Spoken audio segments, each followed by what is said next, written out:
Assalomu alaykum, fermer akalar, yaxshimisizlar, tuzimsizlar, moshcha akalar. Hammalaringizga 26-yillik sezon omadli kelsin. Yaxshi natijalar bilan Xudo xolasa yuz ko'rishlik nasib qilsin hammamizga. Biz urug'imizni qisqacha tafsilotlari bilan sizlarni tanishtirib o'tib ketmoqchimiz.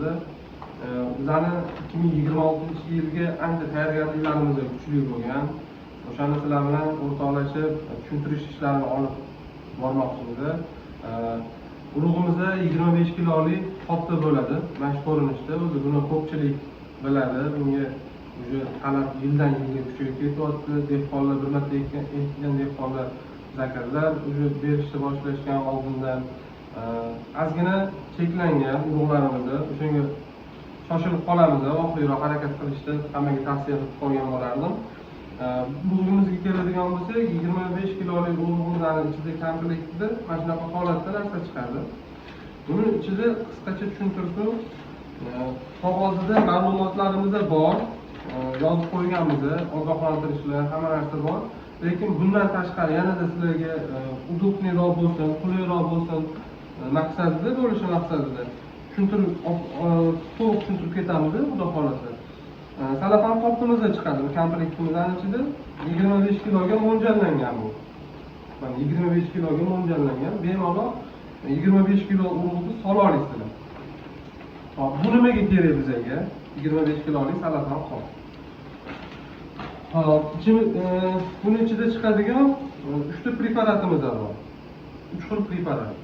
Buni bittasi qurtlarga qarshi, bittasi o'sha unumdorligini oshirish uchun, ikkinchisi bu o'sha tomirini otib zararlanmasligi uchun.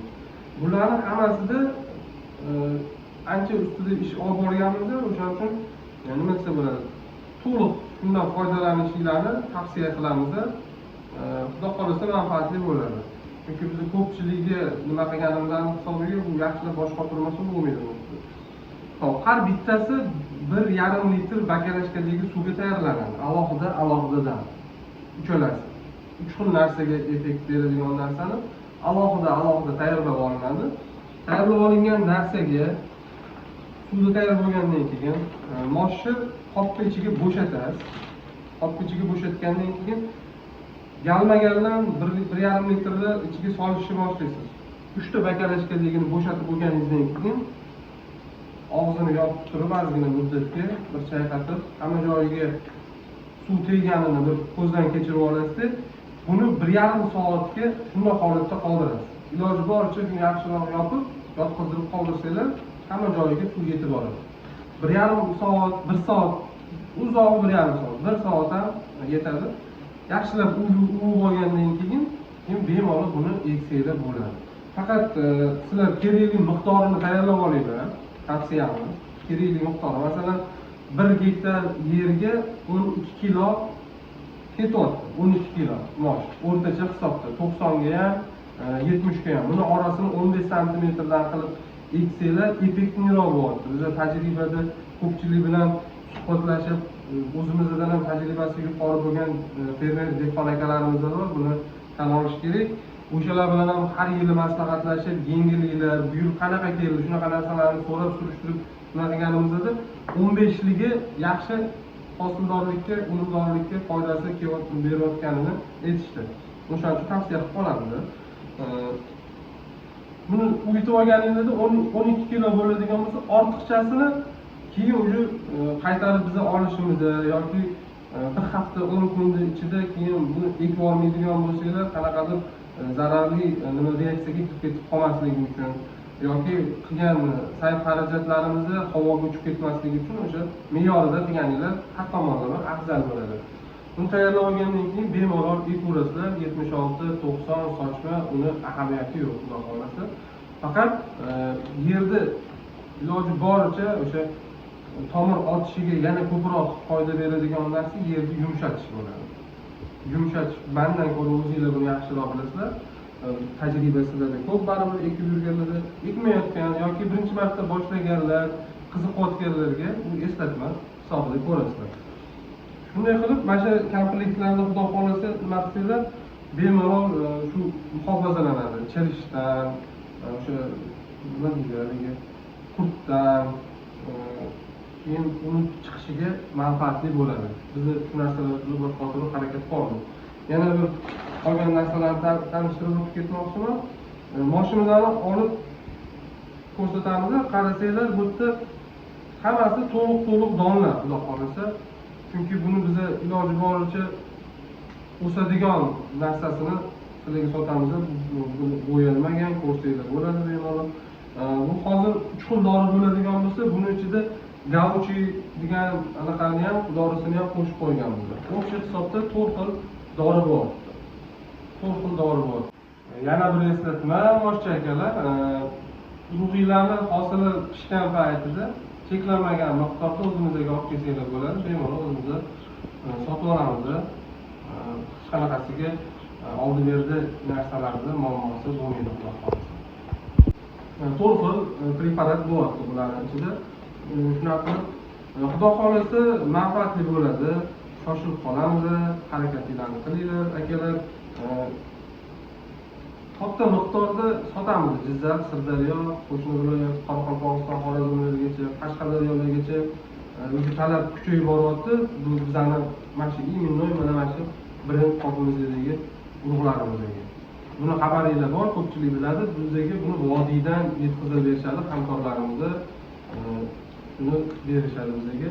Bu urug'chilikda me'yorlariga iloji boricha harakat qilib nima bo'ladi. O'sha urug'chilikni me'yorlarini ushlagan holatda harakat qilyapti. Iloji boricha o'shanga qadar yaxshi natijalarga, yaxshi hosillarga sizlar bilan yuz ko'rishganimizda sizlar yaxshi ochiq kayfiyatda bo'lganinglar, bizga ham yaxshi, xudo xolasa. Asosiy maqsad bu yerda shu bo'lyaptiki, hosildorlikni oshirish, sifatni oshirish, eksportni kuchaytirish. O'shanga birdan bo'lib bir harakat qilamiz, xudo xolasa sizlar bilan iloji boricha yaxshi kunlarda ko'rishaylik, omadli kelsin, hammanglarga nimalar, dehqonchiliginglar oson bo'lsin, manfaatli bo'lsin, yaxshi hosillar olib ko'rish nasib qilsin. Urug'imizda shu bo'lyapti akalar. Endi buni nima desa bo'ladi? Sizlar ham riskovat qilishdan qo'rqasizlar, chunki kuysanglar bir yilga kuyasizlar. O'shanga arzon narsani olib, arzon urug'larni qayerda tayyorlanishi noma'lum bo'lgan, qanaqa holatda saqlanishi noma'lum bo'lgan urug'larni olib tavakkal qilib ko'rgandan ko'ra mana tavsiya qilib qolamiz, qo'ldan kelgancha yaxshi natijalarga erishinglar. Sal ko'cham qimmat bo'lishi mumkin. Qolgan ko'chadagi o'sha noma'lum bo'lgan, qayerdan kelayotgani noma'lum bo'lgan mashinalardan qimmat bo'lishi mumkin, lekin hosil yig'ishtirayotganda sizlarni xursand qiladigan narsasi o'shalardan 400-500 kilo kamida yaxshi natija. Bu degani o'sha sizlarga ancha-munchaga manfaatli, ko'proq foyda beradi. O'shaning uchun riskovat qilamiz, sizlar ham riskovat qilasizlar, biz ham riskovat qilamiz. Ishonchli narsalar bilan riskovat qilaylik. Eng asosiysi dehqonni birinchi bo'lib yaxshi urug' bilan ta'minlasak, dehqon yaxshi urug'ni olib ekadigan bo'lsa, eng yaxshi natijani o'sha yerdan boshlaydi degan. O'shanga buyog'ini endi xabarlashamiz, bemalol telefon qilsanglar bo'ladi, gruppamizdagi ularni gruppamizda kuzatib borsanglar bo'ladi, savollaringiz bo'lsa savollaringizni bersanglar bo'ladi. Buni qolgan viloyatda ham ko'rishyapti, mana shu 12 ta viloyat ko'rishyapti, 12 ta viloyatga tavsiyamiz. O'sha Telegram gruppamizda bor, o'zimizning zavodimizdan, o'sha Abdalin mosh zavodini, bizda filiallar ko'p, asosiy filialimiz shu. Qolgan filiallarimizda ham gruppalari bor, Bayrut mosh zavodi gruppasi bor. Shularga ulaninglar, ko'ringlar, tavsiyalarni so'ranglar. Bitta akalarimizda yaxshi insonlar bor, iloji boricha sizlarga o'sha yangi boshlayotgan yoki qiziqqan, ekmoqchi bo'lgan, bir ekib ko'radigan insonlar bo'ladigan bo'lsa, yoki qanaqadir imkoniyat bo'lib qolib ekmoqchi bo'lgan insonlar bo'lsa, tushunchasi yo'q insonlarga bemalol savol bersanglar, javoblarni olasizlar. Omadinglarni bersin, yaxshilik ko'rishaylik, sog' salomat bo'linglar. Hammamizga 2026-yil manfaatli, omadli kelsin.